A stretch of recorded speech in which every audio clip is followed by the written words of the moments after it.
Hello everybody and welcome to another Articulate Outburst podcast. As promised on previous streams, I'm interviewing the band members one at a time. Some are Shy Boy and the Educator, or our rhythm guitarist, is absolutely no different whatsoever. So I don't intend to keep him here forever because he's very reluctant to do this. He's doing it against his will, bullied by me. But what I thought I'd do is ask a few questions. I've actually scripted this one. I don't normally do this. I prefer off the cuff.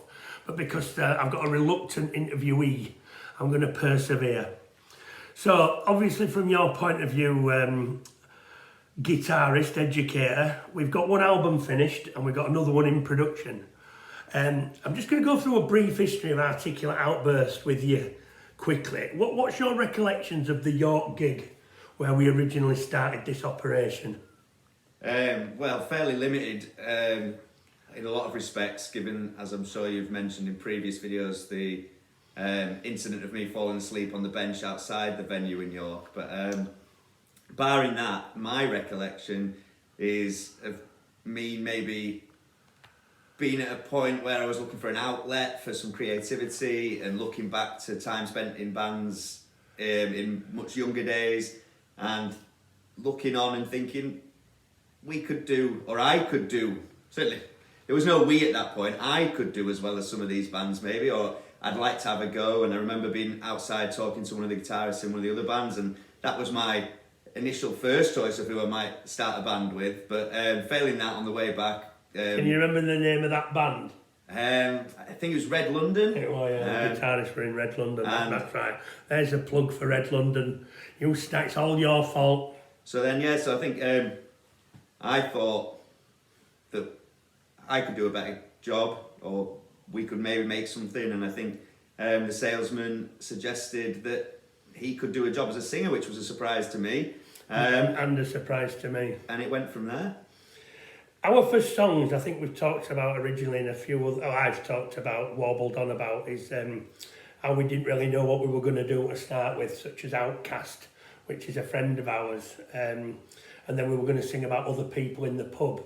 Where do you think that changed from Get to the Bar, Narcissist and Outcast into more of a stable punk lineup and a bit more dystopian and political music? I think probably there was two streams that ended up pushing the flow of what we were doing in the direction it's gone, and that one would have been myself being fairly firmly against the songs about people we know, the comedy songs, wanting to do something fairly hard-hitting, I suppose. And then I think probably the second stream that then happened to fit in with that was you and your kind of leanings on social media and the kind of the subject matters that you're interested in. Putting them together just meant the natural direction, once we knew we could actually play a song, was the one that we went in. You remember banging on this table to social media about 4 years ago? So I guess that was probably one of the first ones that's never come to anything at this point, but that was probably one of the first ones that maybe went in the direction that we ended up heading. I think it definitely dictated the direction of travel. I mean, I've kind of mentioned it on several of these streams. I keep seeing the lyrics come up, and I think It's Too Late was the cry to kind of reverse engineer it back into something else. But there's a side of me that thinks at some point it needs to be revisited. There's a latest report just come out, and apparently depression and isolation is affecting 12 to 13-year-olds now more than any time in our history, because obviously we're into the internet era.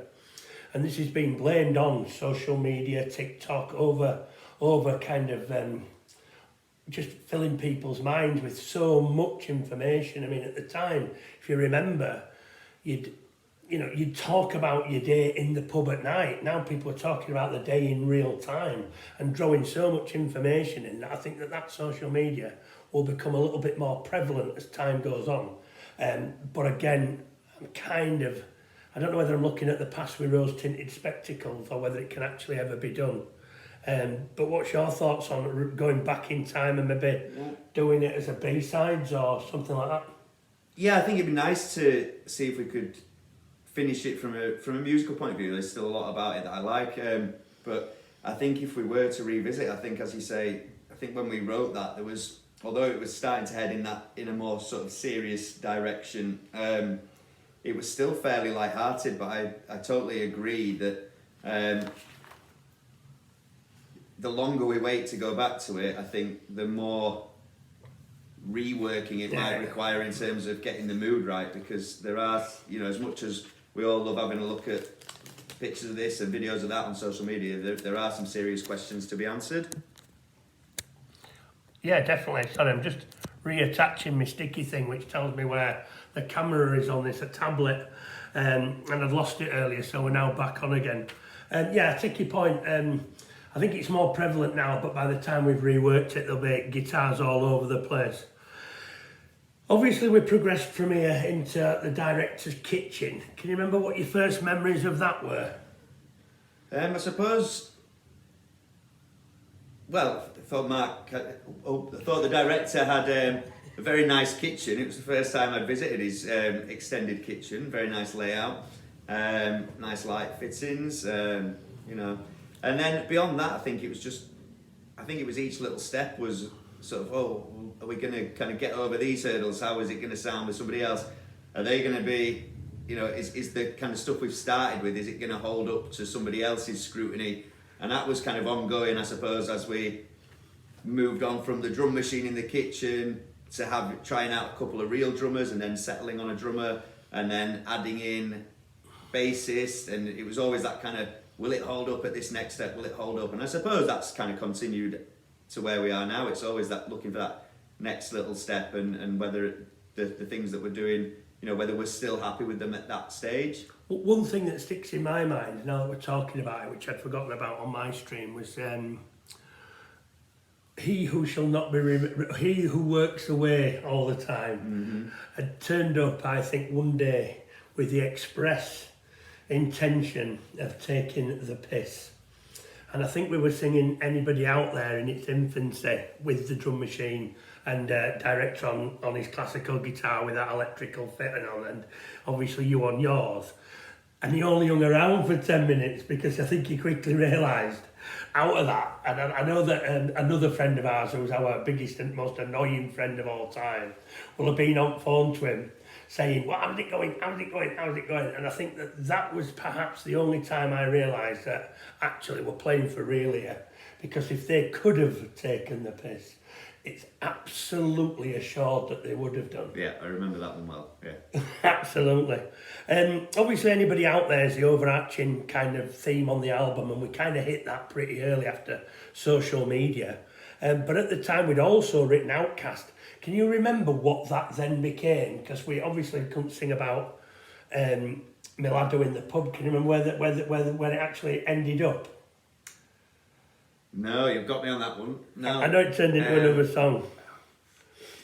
Did it turn into Cock and Balls? It might have done. You mean I Won't Share Your Delusion? I Won't Share Your Delusion, yeah. I think it might have done, yeah. Obviously, turning to the album, obviously I know that you although you look a little bit more relaxed now, you're wringing your fingers, so I don't propose to have you here all day. Obviously, I've written out the songs on the album. I just briefly want a couple of words from you on each one, in terms of where you think it sits, what you think its best kind of points are. So obviously, Anybody Out There was a kind of overarching song. Obviously, from your point of view, it's not as punky as you would like. Do you want to just go through Anybody Out There, Gammon, I Won't Share Your Delusion? So Anybody Out There, well, I mean, quick thoughts? It sticks around and continues to be a favourite. I think sometimes, there's the nostalgia of it being the first one we kind of put together. It's a great song, quite anthemic in a way. And as much as it's still sticking around, I think it will do for a while, and it's not sticking around unwelcome. But I think we have moved on since then, and I think that there's definitely songs that I prefer. I mean, one thing I would say to that is, on Anybody Out There, when I wrote the words to that, I genuinely believed that were going to be the pinnacle. I thought I'll never write a song as good as that ever again, and obviously I think we all thought that, didn't we? I think we all yeah. thought we might have got lucky, considering none of us really knew what we were doing. Wasn't really, I suppose, a planned choice or something anyone was kind of already involved with. So I think the fact that we came out with one that seemed to be a proper song, I think we were all fairly happy at that point. But yeah, I agree. I think everything worked on that, from guitars to vocals, and the timing of it's not quite what you'd expect from a normal 4/4 beat, is it? It's Gammon is still, and I think always will be, one of my favourites. It's from the drumsticks at the start to the end at full pelt, full throttle. Everything's loud, everything's fast, and before you know it, it's finished, and it's just amazing. One of my favourite songs. Excellent song. And likewise, some of them, I know you've got them in, I think, in order there of the album. But I've got them in the order of the album, not the order in which they were written. Sticks and Stones, Straight White Male, lots of them, those ones are in the same vein. Fast, hard, loud, and they're some of my favourite ones to play. Repeat Offender. Repeat Offender, I remember being a long slog getting it to where it was. Not that this is particularly unusual with some of the songs, but it was. I remember it being reworked a great number of times. I wouldn't even remember what it was like originally. It's probably one that's changed the most before it actually agreed. landed, and it went through some feelings of seeming quite almost, hesitantly say, kind of rock and rolly at times. It kind of we went in some very strange directions with it, and it kind of swung back round somewhere nearer to where it started, but then ended up being a really strong song on the album, and I think one that's gone down very well live. The chorus, sort of like the football chanty style, is one that I really enjoyed. And in fact, seeing it written on the list, just because of the way we've been playing, we've had a couple of gigs recently where we didn't have a full lineup, or practices without full lineups, and I feel like we haven't played it for a while. I was a bit surprised to see it on the list there.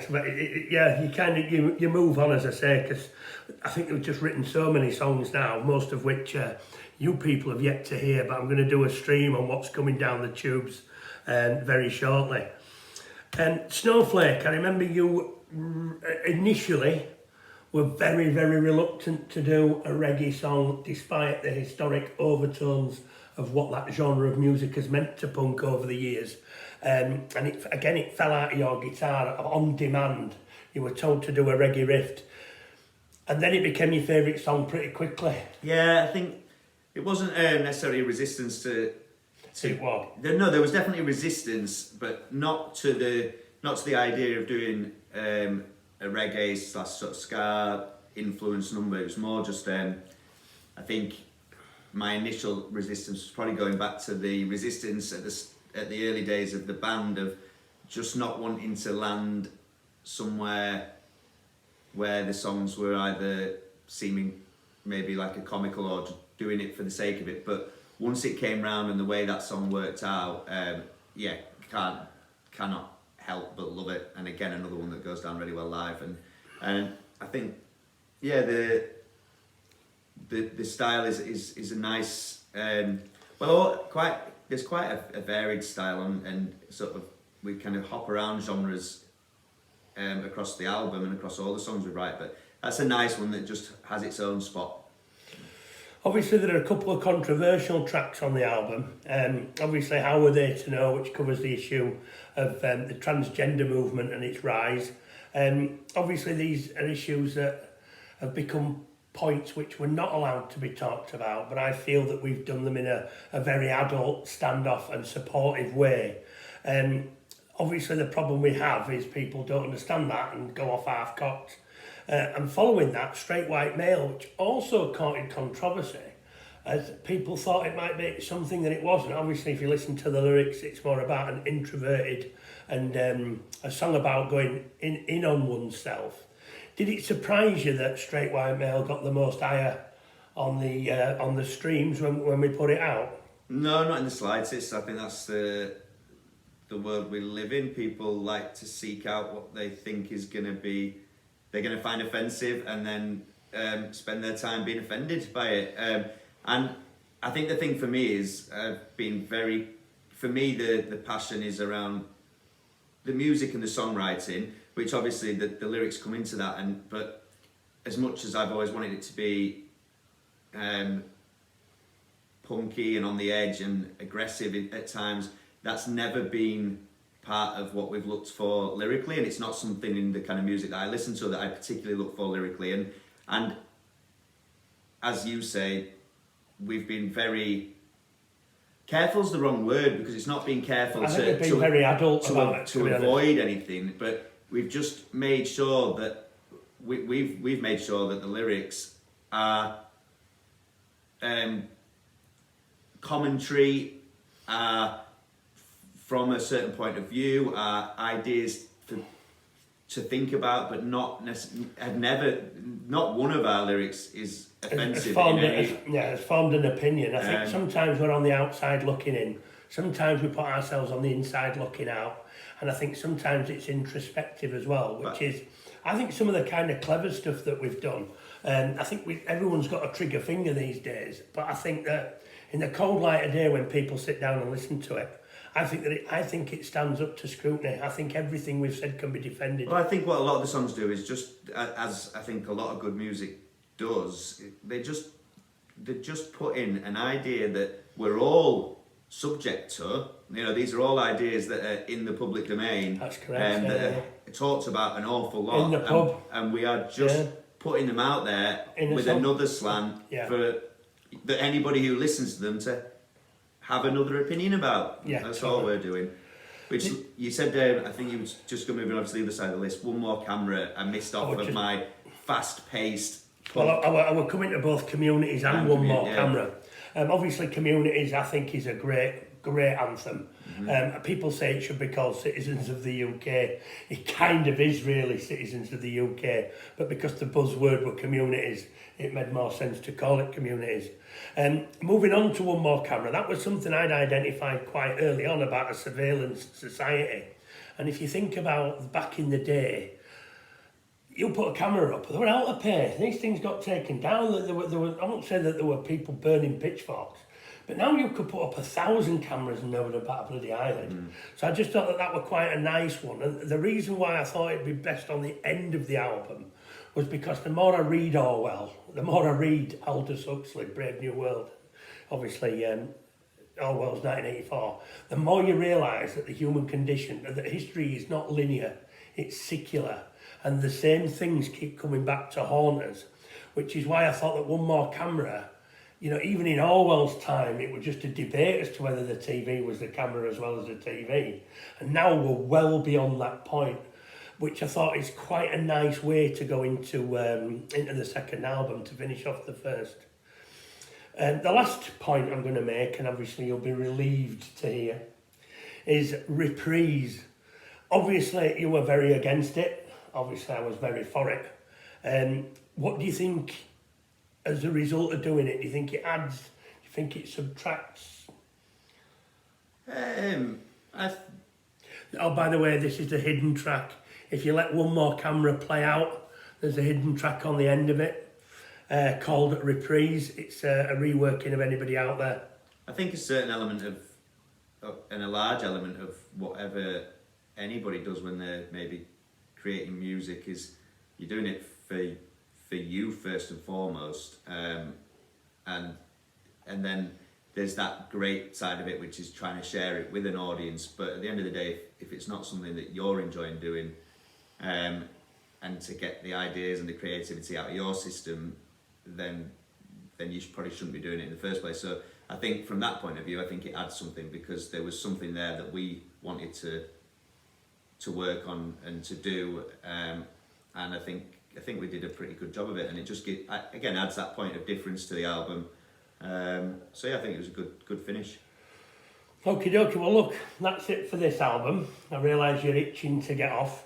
We'll do another interview when it comes to the second album, and I'm going to do a bit of a dry run on what we're doing there. But can we thank the Educator, everybody? Bit of housekeeping, if you could ring the bell, like and subscribe. much appreciated. I'm going to get through the rest of the band's interviews pretty much on the same format. That obviously their experience is different to everybody else's because people joined at different times. But thanks very much for your support. Thanks very much for listening, and I'll see you in the next one. Thanks again.